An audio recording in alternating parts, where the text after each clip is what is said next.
The two people I want to bring up now were about as well known in the early soap opera days as anyone around. They were responsible for such heavies as Backstage Wife, Just Plain Bill, John's Other Wife, Lorenzo Jones, Argyle Sunday, and Stella Dallas. Just putting those few together would give you a combined run of somewhere in the neighborhood of 150 years. Add to that some of the other long runners, Young Widder Brown, The Romance of Helen Trent, and David Harum, and you'll understand why these two managed to give Mr. Keene a sudsy look. The two I'm talking about were far and away the most prolific people in the field. The two in question were Ann and Frank Hummert. Now let's listen to Bennett Kilpack, Jim Kelly, and Florence Malone in a semi-exciting but somewhat predictable story of the bride and groom murders. Mr. Keene, Tracer of Lost Persons.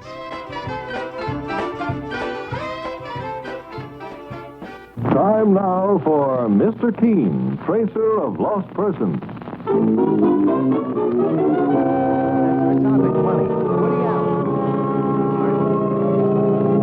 Now for Mr. Keene and the bride and groom murder case.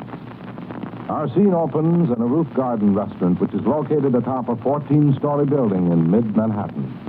The dance floor is crowded with gay people, while at a small table in the corner, a young man and his lovely young bride gaze out of the large window at the breathtaking skyline which is New York after dark. A skyline that is soon destined to become a backdrop for horror. Oh, what a fascinating restaurant this is, Roy. It's one of the most popular in New York, Olivia. Just look at that view through the window. And there's a terrace that goes around the roof. It isn't very cold this evening. Would you like to go out and see what New York looks like at night? Oh, I'd love to, darling. Okay, let's go. Out this door.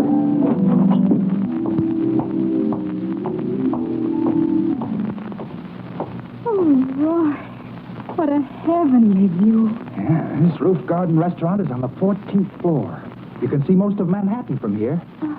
There's Central Park, and Broadway's over there. See the lights? Mm-hmm. You happy, darling? Very happy, Roy. This is one honeymoon that's going to last forever. Oh, great Scott, I forgot to phone my mother. Well, must you do it now? Oh, you know how Mother is, Olivia. I'd better give her a ring at her hotel. Will you wait here on the terrace for me? I won't be long. All right, Roy. I'll make the conversation a short one. Oh, I never dreamed the city could look so romantic at night. Roy? Is that you? What are you doing? What's the matter with you? No, let go of me. Let me go. Don't leave me.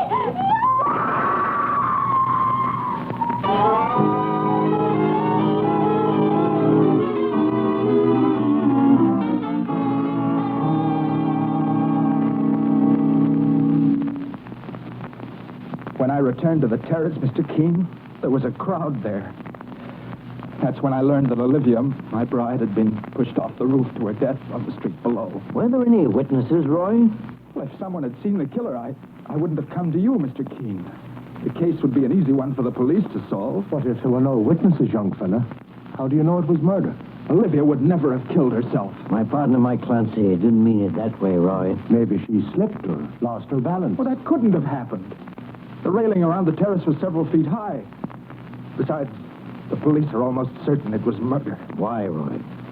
Well, there was a slight drizzle in the air last night, Mr. Keene, and there were footprints near the spot where Olivia was standing. The police deduced from the footprints that Olivia must have struggled before she was pushed over the rail. I see. We'd only been married a week, Mr. Keene. We'd come to New York on our honeymoon. Olivia was the most wonderful girl I've ever known. You mustn't let this tragedy ruin your own life, Roy. You're young. You've got to learn to live with your sorrow. It would make it a great deal easier, Mr. Keene, if I could get my hands on whoever killed my wife. That job will be mine and Mike Clancy's. Now tell me, do you or your wife have any friends or relatives in New York? Olivia's half-brother lives here with his wife. Those are the only people we know in New York. My home is in Cleveland, Mr. Keene. Have you seen your wife's half-brother recently? Yes, he invited Olivia and me to dinner the night before last. We only arrived in New York on Monday. Oh. While you were telling me the story just now, you said you left your bride on the terrace and went to telephone your mother. Does she live in New York? No, but she arrived here yesterday. Mother's a buyer for a department store, and my father is dead. Mother's semi-annual buying trip to New York happened to coincide with our honeymoon. I suppose the news of your wife's death shocked her. Oh, Mother was terribly shocked, Mr. Keene. I've been worrying about her, too. You see, she just got out of a hospital. Oh? What was wrong with her, Roy? She was run down and needed a rest, but she recovered quickly and went back to her job. I see. Now, is there anything else you might be able to tell us? For instance, did your wife have any enemies that you know of? No, Mr. Keene. I can't imagine who would want to harm her. All I ask is that you put this killer, whoever he is, behind bars. We'll do our utmost, Roy. Where are you staying? At the Hotel Barrage. Mother's staying there, too. And your brother-in-law, where does he live? Elliot Warwick and his wife live at 975 East 60th. Take that down, will you, Mike? Right, boss. We'll get in touch with you very soon, Roy. Very well, Mr. Keene. Goodbye, sir. Goodbye, Mr. Clancy. So long, young fella. Goodbye, Roy. Oh, sure, that must be a terrible blow to lose a wife, Mr. Keene. And on a honeymoon, too. Yes, Roy Farnham is a very unhappy young man right now, Mike. I'll take it. Hello? Is this Mr. Keene? Yes. My name is Elliot Warwick. My half-sister was murdered last night. She was pushed off a roof. It hasn't been reported in the papers yet. I'm familiar with the tragedy, Mr. Warwick. You are? Your brother-in-law just left my office. Roy Farnham, what did he want? He asked me to investigate the case on his behalf. He would. How do you mean, Mr. Warwick? Did he tell you his wife, my half-sister, was an heiress? And did he say that he only holds down a $60 a week job? What would that have to do with his wife's murder? Roy Farnham inherits $1 million from Olivia. I called you myself, Mr. Keene, to ask you to investigate the case. If you could come over to my house now, I'll give you a few facts that might surprise you. In that case, Mr. Warwick, I'll lose no time in getting over there. I have your address. Roy Farnham gave it to me. I'll be waiting for you. Goodbye, Mr. Keene. Goodbye. What's up, boss? Mike, that was Olivia Farnham's half-brother, Elliot Warwick. He implied that Roy Farnham himself might have killed his wife for her money. Saints preserve us. Roy didn't look like that kind of a lad. Well, we're certainly going to investigate. At the same time, it'll give us an opportunity to see how Elliot Warwick and his wife fit into this case.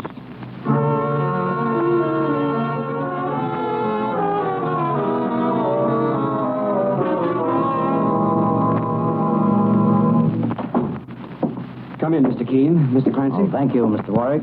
Jane, What is it, Elliot? Mr. Keene and his partner are here. I hope we're not disturbing your wife, Mr. Warwick. Well, she's been feeling irritable and out of sorts lately, but it's nothing serious. Jane, this is Mr. Keene and Mr. Clancy, the famous investigators. How do you do? How do you do? Pleased to meet you, ma'am. You know why they're here, Jane. Yes, Elliot. To investigate your sister Olivia's death. Well, I'm going to put my cards on the table, Mr. Keene, and you can take it any way you wish. I didn't like my husband's sister, and her death doesn't break my heart. How can you talk that way, Jane? Elliot, I'm no hypocrite. Olivia and I meant nothing to each other, and I'm willing to admit it. You're very frank, Mrs. Warwick. Mr. Keene, you'd have found that out yourself in any case. And I refuse to put myself in an embarrassing position. To say nothing of a suspicious one? If you're suggesting that I'm a murderer, Mr. Clancy, why don't you put me under arrest? No, just a moment, Mrs. Warwick. You're not under suspicion. My partner and I only want your cooperation, nothing more. Sure, and maybe I talked a bit out of turn, Mrs. Warwick. I'm sorry. That's quite all right, Mr. Clancy. I don't believe I can help you, Mr. Keene. Perhaps Elliot can. If you don't mind now, I'd prefer to rest for a while. I have a splitting headache. Go right ahead, Mrs. Warwick. I'll lie down inside, Elliot. All right, dear.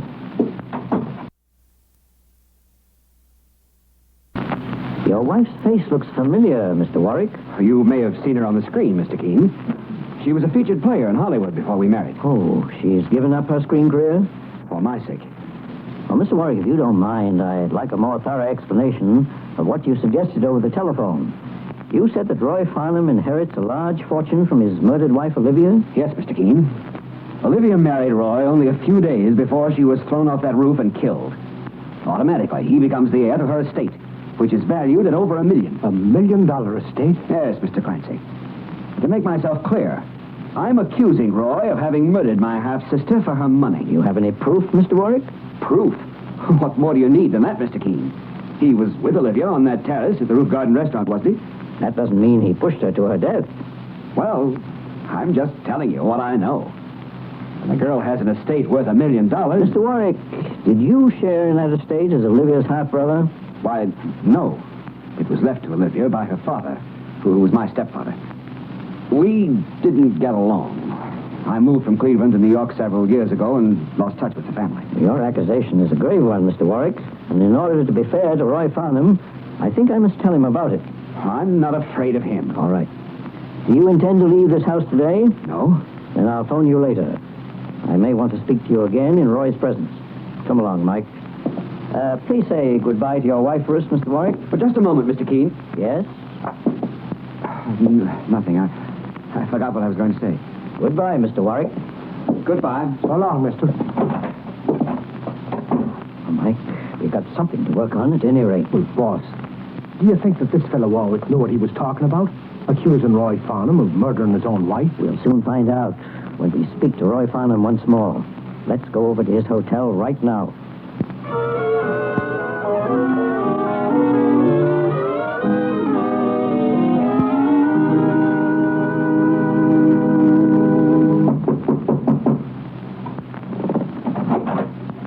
Mr. Keene, Mr. Clancy. I'm getting in touch with you sooner than I expected, Roy. Oh, come in. My mother is here with me. Who is it, Roy?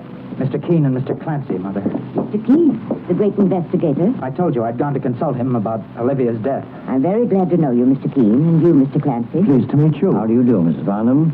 My reason for coming here isn't a very happy one, and I was hoping I'd be able to speak to your son, Roy, alone. What is it, Mr. Keene? Do you have any news concerning Olivia's murder? Perhaps. You can say what you like in front of me, Mr. Keene. My son Roy and I have never had any secrets from each other. In that case, I'll be frank. Roy, you've been accused of your wife's murder. What? That's insane. Who accused me, Mr. Keene? Your brother-in-law, Elliot Warwick. Oh, naturally. Mr. Keene, he hates my son. Does he, Mrs. Farnham? Why? Because of Olivia's money. He knows my boy will inherit it now that she's gone. Mother, let's not talk about that now, please. Why not, Roy? We want to be honest with Mr. Keene, don't we? I'm hoping you will be, Mrs. Farnham. But Mr. Keene, Elliot Warwick was in the process of suing his sister Olivia when she married Roy. For part of her estate? Yes. He wanted to have his stepfather's will declared invalid, but he didn't get very far. However, now that his half-sister Olivia is dead, I'm sure he thinks he's got a better chance to share in her money. I'd say he has a very good chance, Mrs. Farnham, but at the same time, he's going to try to make trouble for your son, Roy. Oh, no. No, he can't do that. My son's innocent, and he loved that girl. He even loved her more than he... Oh, Mother. I feel faint. She's passing out. I've got her. Mother, what's the matter? Mother! I'll carry her inside, Mr. Keene. Would you please call the house physician? I will, Roy. Mr. Keene, wait a minute. Look at this. What is it, Mike?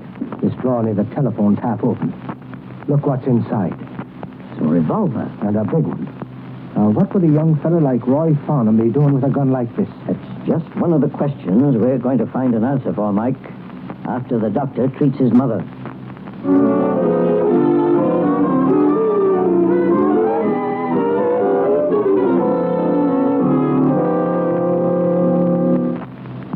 And his partner, Mike Clancy, are investigating the death of pretty Olivia Farnham, a bride of less than a week, who was pushed from the terrace of a restaurant located 14 stories above the ground.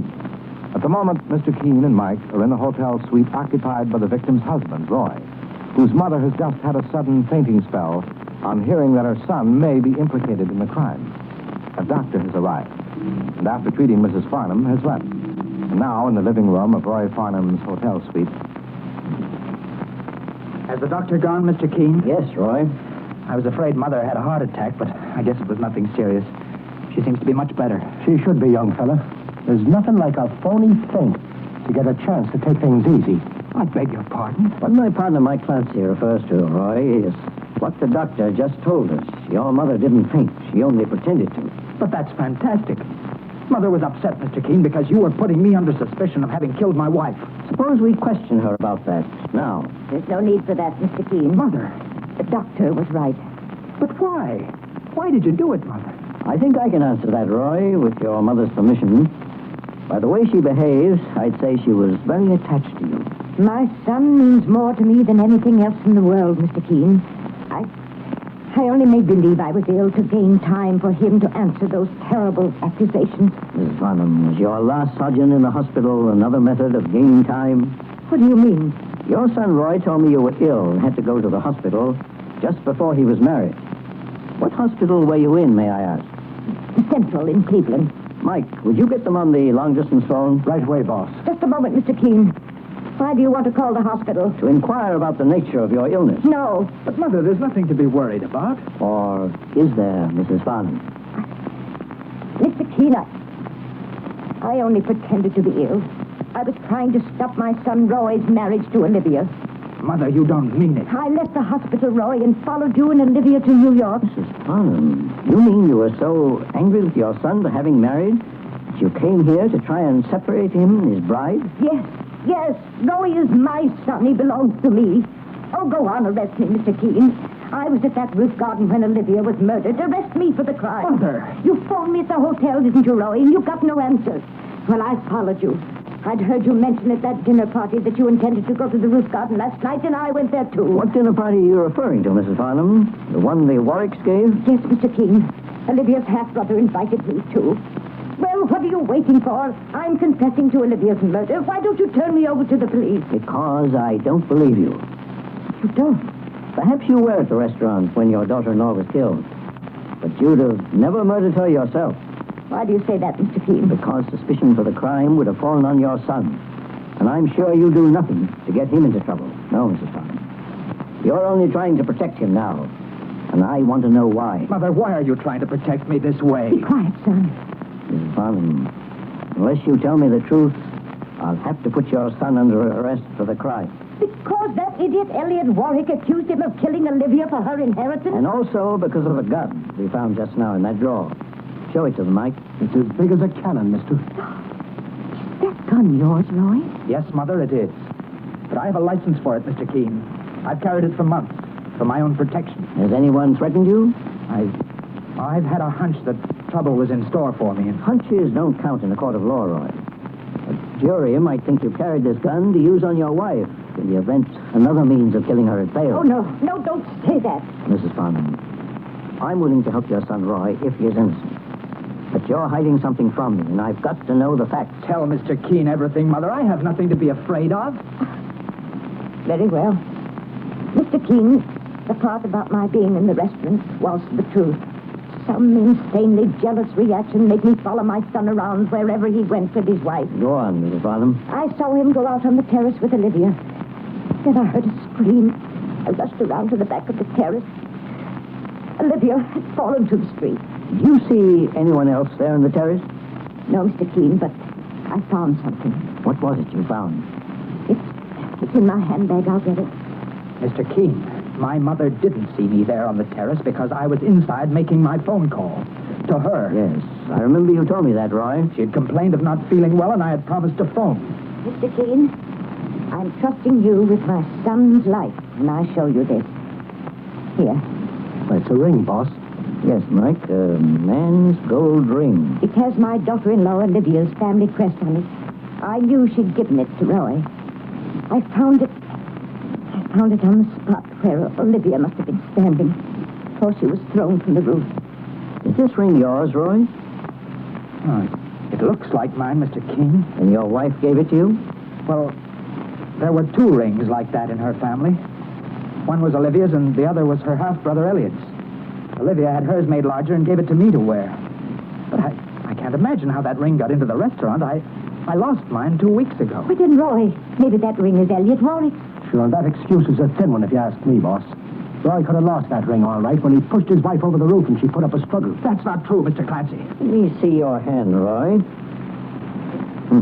There's one thing I will say. This ring will lead me to Olivia Farnham's murderer. Roy, he doesn't believe us. Mr. Keene doesn't believe us.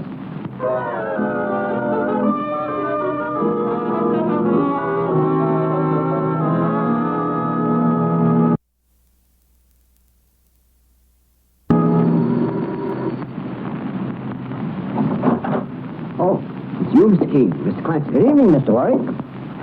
Well, did you accuse Roy Farnham of murdering my half-sister? Yes, I told him you had accused him, and he in turn accused you. He accused me. What's he trying to do? Cover for himself? Mr. Warwick, I understand you were suing your sister to break your stepfather's will. Why, yes, but that's ancient history. I made up with Olivia long ago. Because you realized your lawsuit wasn't strong enough? I don't see... However, now that she's dead, I imagine you'll bring suit again. This time against her husband, Roy Farnham, claiming a share of Olivia's estate. I have more of a right to that money than he has. Tell me something, Mr. Warwick. Did Olivia leave any life insurance? Not very much. Just how much? $50,000. Not much, did you say? $50,000. And who is the beneficiary? He is, Mr. Keene. Jane. Oh, it's you, Mrs. Warwick. Elliot, you may as well admit the truth to Mr. Keene. You're finished in this murder case. How can you talk like that, Jane, about me? Your husband, the man you love. The man I love. Ha, don't make me laugh. I married you, Elliot, because you filled me full of lies. Lies about your inheriting $500,000. But it was your half-sister Olivia who inherited the money, and you knew she would all the time. Is that true, Elliot? Mr. Keene, I was madly in love with Jane, and I had to make her my wife. Yes, at the cost of my Hollywood career.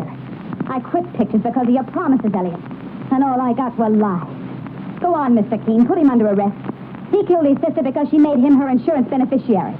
She felt sorry for him because he was too stupid to hold a good job. Jane, don't say that. She left him $50,000 in insurance money. I'd say that insurance was definitely one of the motives for murder, Mrs. Warwick. Then why don't you arrest Elliot, Mr. Keene? He wasn't even home the night his half-sister was murdered. And where were you, Mrs. Warwick? I was at home. Can anyone else prove that besides yourself? Why do I have to prove it? Because I have some very interesting evidence in regard to Olivia Farnham's murderer. Mr. Warwick, do you recognize this ring? I believe it has your family crest on it. Why, it looks like the ring I gave to Jane. It's a lie. Well, don't you remember, Jane? Olivia had a ring like that, and so did I. There was a family tradition about those rings. We were each supposed to give them to our future marriage partners when we were engaged. Then Roy Farnham had one too, Mr. Keene. Yes, given to him by his wife. However, this is not the ring he received. How do you know? It's much too small for a man's finger. Mr. Warwick, let me see your finger.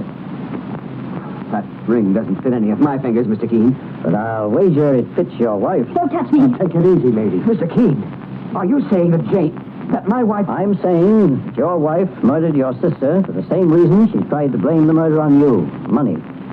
She evidently married you, thinking you were heir to a fortune, then tried to make you one by killing your sister. Not only would you and she have gained Olivia's insurance, but the possibility of sharing her estate as well. Don't come near me, any of you. This ring came off your wife's hand when Olivia struggled for her life to keep from being pushed off the roof garden. No. You were very clever, Mrs. Warwick. When I first met you, you used a sly psychology. You thought if you candidly admitted disliking your sister-in-law and casting a slight suspicion on yourself, you disarmed the authorities and me. Most murderers do everything they can to hide their guilt. Jane, I can't believe it of you. Your wife was worried when I returned here tonight, Mr. Warwick. And to save herself, she tried to pin the murder on you. All right, Mike. You can put the handcuffs on Jane Warwick. Right, boss. You'll never be able to take me to prison. Do you understand? Boss, look out. She's picked up a fire poker. Who's raining behind you? Well, why don't you come and get me? Mr. Keene, she fell through the window. It's 9 stories to the ground. Well, sure, that's justice for you. Yes, Mike. Jane Warwick, at the same fate she dealt her victims. We'd better go down there to the street. Meanwhile, I'll call police headquarters and tell them we found Olivia Farnham's murderer and the case is closed.